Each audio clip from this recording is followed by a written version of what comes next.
Right, so question 9 is a trigonometric question, solving equations.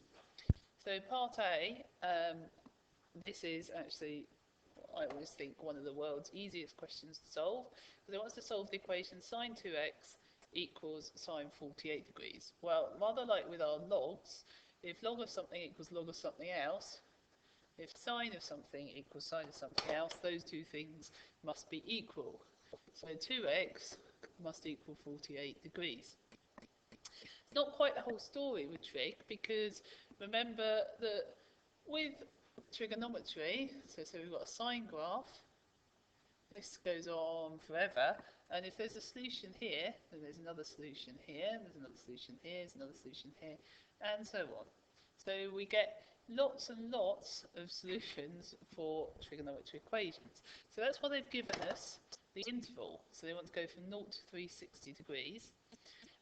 When you have a 2x graph, every 360 degrees, we're probably looking for 4 solutions, unless it's a special point, so the minimal and the maximum, for example. Right, so we look for 4 solutions. So this is sine. So with sine, we find the first solution. We then find the second solution by doing 180 degrees, take away the first solution. So that gives us 132 degrees. Once we have 2 solutions, we find more by moving up and down the sine graph. That repeats itself every 360.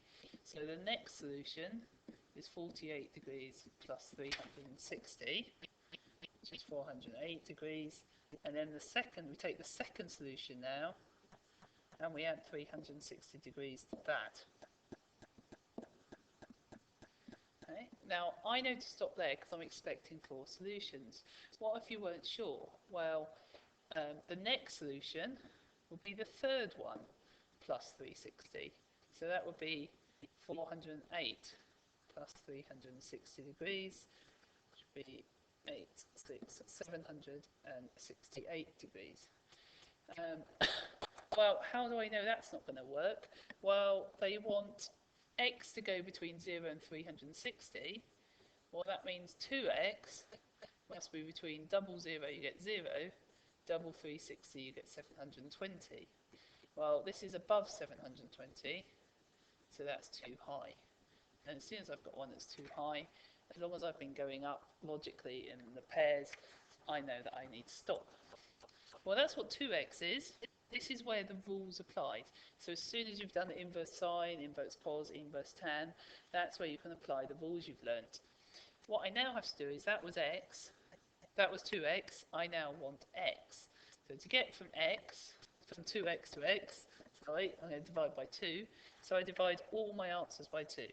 So 48 becomes 24, 132, 66, 204, 246 degrees. Right.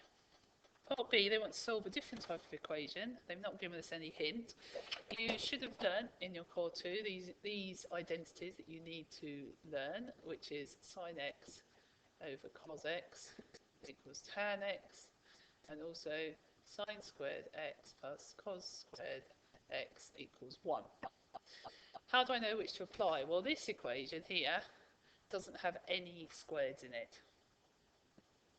So that one's no use. So I must be using the other one. It's also got a sine and a cos. So a bit of a hint, we're going to use tan. That means I want to get to sine theta over cos theta. That's what I'm aiming to do.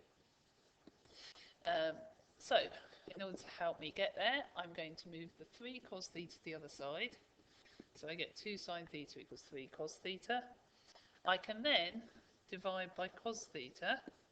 You could have done this first straight away if you're happy with that.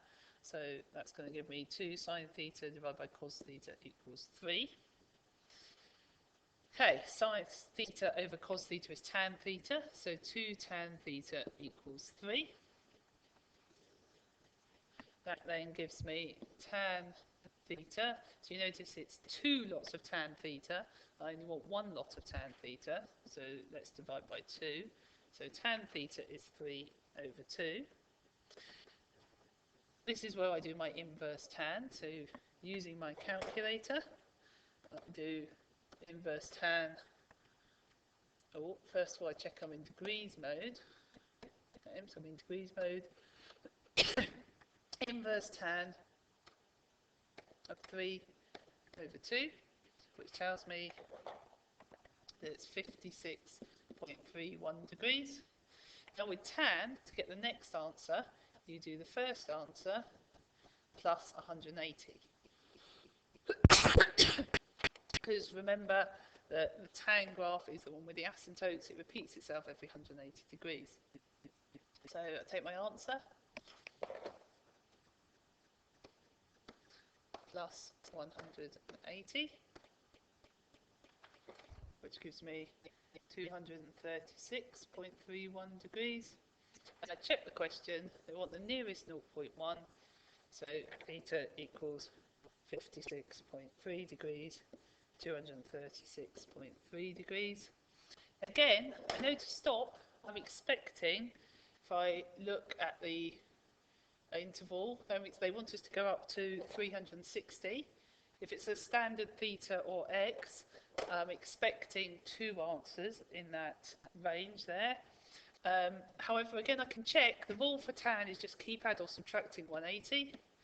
So if I add another 180, I get 416. That's too high, so I don't need to worry.